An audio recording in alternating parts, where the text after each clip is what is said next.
Shannon! I'm Brooke! Hi, I'm Aubrey. And I'm Ashiana, and you're watching Blast Class. Last class today is based on the French mathematician, physicist, inventor, writer, and Christian philosopher Blaise Pascal. Pascal was born June 19th, 1623 in Clermont-Ferrand, which is France's Auvergne region. Ever since he was a young lad, he always had an interest in science and math. In 1642, still a teenager at heart, am I right?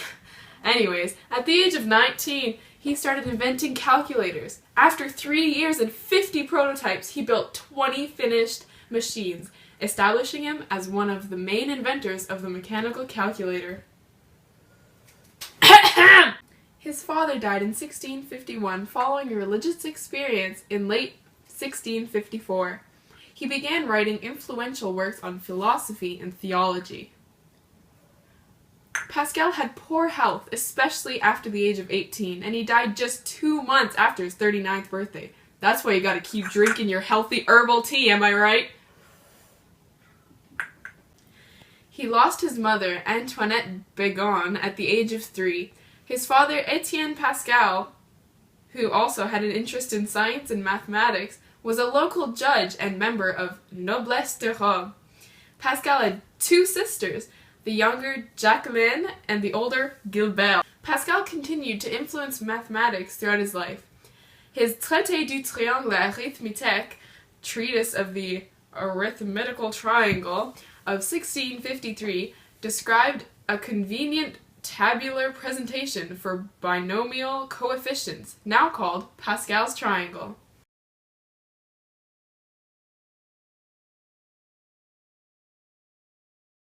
Hey guys, it's Ashiana here, about to show you guys how the Pascal triangle works. The Pascal triangle is constructed by adding the numbers on the top to get the numbers on the bottom. When there is no numbers, like in the first row, you have to add a 0. So I'm adding an invisible 0 to each side to get 1, 1 on the 2 outsides.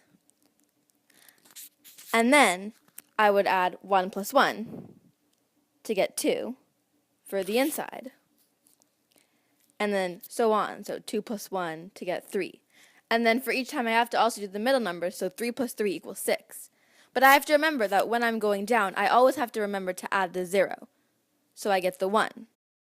Another thing that is super important about the Pascal triangle is that you understand the rows. So the rows go starting from 0 down. So 0, 1, 2, 3, 4, all the way down because it expands. And the placements are 0, 1, 2, 3, 4 as it expands. Let's get into patterns. Take it away, Brooke. Thanks, Shannon, for that transition. Anyway, the next subject is about the patterns in the triangle. The first pattern is that on the outside, there are ones. It's all ones. Then the next diagonal line, it's counting numbers. 1, 2, 3, 4, 5, 6, all the way down. Same on the other side. The third diagonal line has triangular numbers.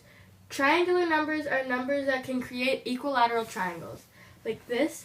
This one has 3, and it all equals an equilateral triangle. 6, 10, 15, and so on. Okay, in the tetrahedron numbers, the formula is 1, 6, n, and then brackets, n plus 1, and then brackets, n plus 2, okay? So, let's say I chose the second number in diagonal 4, okay? So that would be 2. So it would be 1, 6 times 2, and then 2 plus 1, and then 2 plus 2. So then it would be 4 plus 3 of 1/3, because 1 6 times 2 is 1/3. Then 3 times 4 is 12, and then 1/3 of 12 is 4, which is the second number in the 4th diagonal. Woo! Pascal's triangle is also symmetrical, so the left side is identical to the right side. When you split it down the middle, it's like 1 and 1, and then 1 and 1, and then 1, 2 is like split in half, so it's 1, 2, 2, 1, and then 1, 3, 3, 1, 1, 4, and then 6 is in half, and then 4, 1, so it's all the same, like a mirror. The Fibonacci sequence is also in the Pascal's triangle. Funny how all the mathematicians fit together, isn't it? To find the Fibonacci sequence, you make a pattern by going up one and then to the right one. Then add up the values. So you choose one of the ones on the side. If I choose this one, you'd go up one and then to the right one. So it would be 4. And then you go up one again and then to the right one, and then it'd be 3. And there's no more numbers over here, so you can't do that again. And you'd add 1 plus 4 plus 3, which equals 8, which is one of the numbers in the Fibonacci sequence. And you'd keep doing that for all the other ones if you want to find them all. So the Fibonacci sequence is, I'll do the simplest one, which is if you start with 1, and you add two preceding numbers to get the next number in the sequence. So 0 and 1, which gets 1, 1 and 1, which gets 2, 1 and 2, which gets 3, 2 and 3, which gets 5, 3 and 5, which gets 8, so on. So in the Pascal triangle, you have this. I've already showed you guys this multiple times. So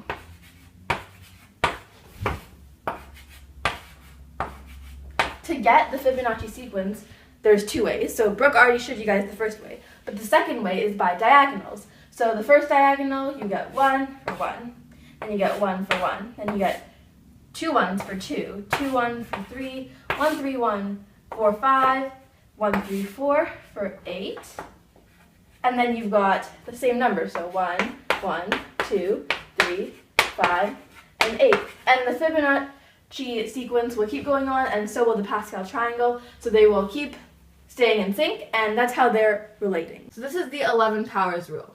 So basically, like we said, the rows are 0, 1, 2, 3, 4, 5, so on. So for each one, the digits actually equal the 11 powers. So 11 to the power of 0 is 1, 11 to the power of 1 is 11, 11 to the power of 2 is 121, 11 to the power of 3 is 1,331, 11 to the power of 4 is 14,641, and 11 to the power of 5 is 161,051.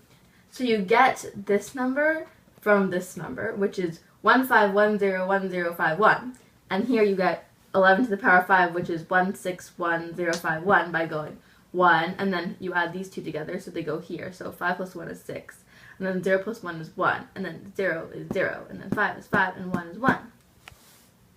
Okay. This pattern is called the odds and evens. If you color all the odd numbers, the numbers in blue, you'll end up with Sierpinski's triangle. It kind of looks like Zelda's Triforce. Ha ha ha! Brooke, here's your tea. Thank you, Shannon! There are also horizontal sums. So each row, horizontally, doubles each time, so like powers of 2. So 1 times 1 is 2, 2 times 2 is 4, 4 times 4 is 8.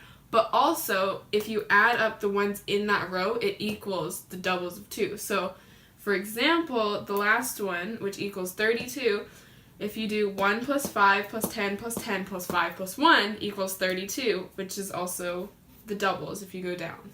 Okay, so now we're moving on to combinations. So combinations is basically a type of math where you can figure out how many possibilities of something you can create. So let's say I have 3 friends and 2 concert tickets. So let's say the friends are Shannon, Brooke, and Aubrey. And the 2 concert tickets, and I only have 2 and I have 3 friends. So I have to ask myself, how many different combinations of friends can I make to take with me to the concert? So I have 3 friends, 2 concert tickets. So 3 is going to be the capital N, and 2 is going to be the lowercase n in our equation. So in an equation to figure out a combination, you take capital N factorial divided by lowercase n factorial, and then brackets capital N minus n factorial. And so the equation would look like 3 factorial divided by 2 factorial in brackets 3 minus 2 factorial. And if you're wondering what factorial means, it's basically when you take a number and then you times it by all the numbers decreasing up to 1. So I would go 5 times, if I was going 5 factorial, I would go 5 times 4 times 3 times 2 times 1, and that equals 120. And then if I was doing 4 factorial, I would say 4 times 3 times 2 times 1, which equals 24. And then if I was doing 3 factorial, I would say 3 times 2 times 1, which equals 6. So here we got 3 factorial divided by 2 factorial in brackets 3 minus 2 factorial. So the So 3 factorial is 6, divided by 2 factorial, which is still 2, then in brackets 3 minus 2, which is 1, factorial. So 2 factorial is still 2. So you're left with 6 divided by 2, which is 3. So there's 3 different ways I can take my 3 friends to the concert with only 2 tickets. I can take Brooke and Shannon, Shannon and Aubrey, or Aubrey and Brooke. Now the way this works when you're using a Pascal triangle is you have to look in the 3rd row in the 2nd place. So I go 0, 1, 2, 3, which is the 3rd row, and then I go 0, 1, 2. So I get the answer, which is 3, which we just figured out by doing the equation. We'll now see how useful a triangle is when we wish to expand binomial expressions. So the first thing that you need to know in binomial expansion is an overview. So when you take a plus b and you put it to the power of 0 because it's row 0, you get 1, which is the coefficient, and 1 is the first number in the Pascal triangle. And then you go a plus b to the power of 1 for row 1, and you get 1a, 1b, which is 1 and 1, which are both coefficients of this first row in the Pascal triangle. And then when you go down to the 2nd row, you go a plus b to the power of 2 equals 1a squared, 2ab, and 1b squared, which is 1, 2, 1 as coefficients, which are the numbers in the 2nd row of the Pascal triangle. The breakdown on how to get the numbers that I just showed. Consider the binomial expression a plus b, and suppose we wish to find a plus b squared. We know that 2 times a plus b equals a plus b times a plus b. That equals 2a plus ab plus ba plus 2b. And that equals 2a plus 2ab plus 2b. That is, 2 times a plus b equals 1a squared plus 2ab plus 1b squared. Observe the following in the final result. As we move through each term from left to right, the power of a decreases from 2 down to 0. The power of b increases from 0 up to 2. The coefficient of each term, which are 1, 2, and 1, are the numbers which appear in the row of Pascal's triangle beginning 1, 2. The term 2ab arises from contributions of 1a plus 1ba, which is 1ab plus 1ba equals 2a.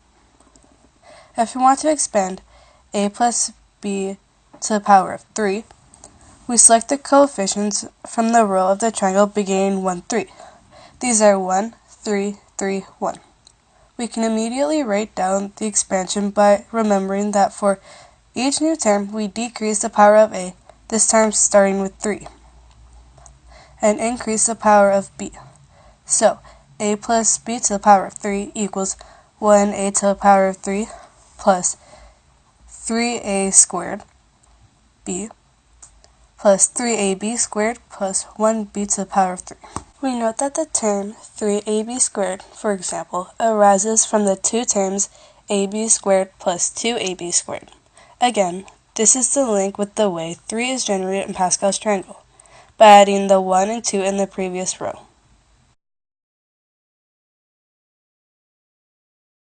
And that is all for our blast class today. Hope you guys enjoy learning about Pascal's history, the Pascal's triangle, the patterns inside the Pascal triangle, combinations, and how you can relate them to the Pascal's triangle, and how you can create binomial expressions through the Pascal triangle.